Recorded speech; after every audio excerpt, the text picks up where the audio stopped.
വർഷം നമ്മൾ രണ്ട് സ്ഥലത്ത് ജോലി ചെയ്തു. അതായത് ഒരു കമ്പനിയിൽ നിന്നും മാറി രണ്ടാമത്തെ ഒരു കമ്പനിയിൽ ജോയിൻ ചെയ്തു.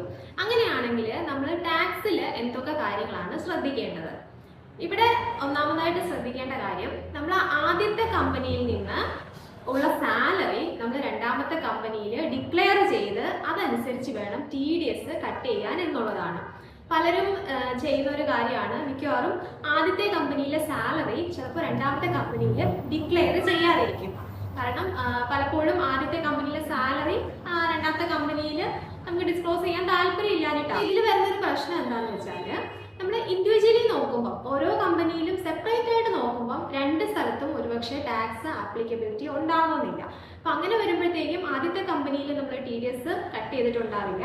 രണ്ടാമത്തെ കമ്പനിയിൽ അവിടുത്തെ സാലറി മാത്രം നോക്കുമ്പോൾ അവിടെയും TDS ആപ്ലിക്കബിലിറ്റി ഉണ്ടാവില്ല. എന്നാൽ ഇത് രണ്ടും കൂടെ കമ്പൈൻ ചെയ്യുമ്പോൾ നമ്മൾ ടാക്സ് ആപ്ലിക്കബിൾ ആകും. അപ്പം രണ്ടിടത്തു നിന്നും TDS കട്ട് ചെയ്യാതിരിക്കുകയും എന്നാൽ നമ്മൾ റിട്ടേൺ ഫയൽ ചെയ്യുന്ന സമയത്ത് ഇതിന് ടാക്സ് അടയ്ക്കേണ്ടതായിട്ട് വരും.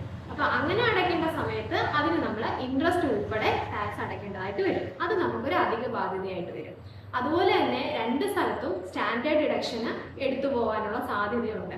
അതുപോലെ ഡിഡക്ഷൻസ് എടുക്കുന്ന ആളാണെങ്കിൽ, ഓൾഡ് സ്കീമിലൊക്കെ ആണെങ്കിൽ രണ്ട് സ്ഥലത്തും ഡിഡക്ഷൻസ് എടുത്തു പോകാനും അങ്ങനെ ഡബിൾ ഡിഡക്ഷൻ ക്ലെയിം ചെയ്യാനൊക്കെ ഉള്ള സാധ്യതയുണ്ട്. അപ്പൊ അതുകൊണ്ടാണ് ആദ്യത്തെ കമ്പനിയിലെ സാലറി രണ്ടാമത്തെ സ്ഥലത്ത് ഡിക്ലെയർ ചെയ്ത് നമ്മൾ ടാക്സ് TDS കട്ട് ചെയ്യാനായിട്ട് ശ്രമിക്കണം എന്ന് പറയുന്നത്.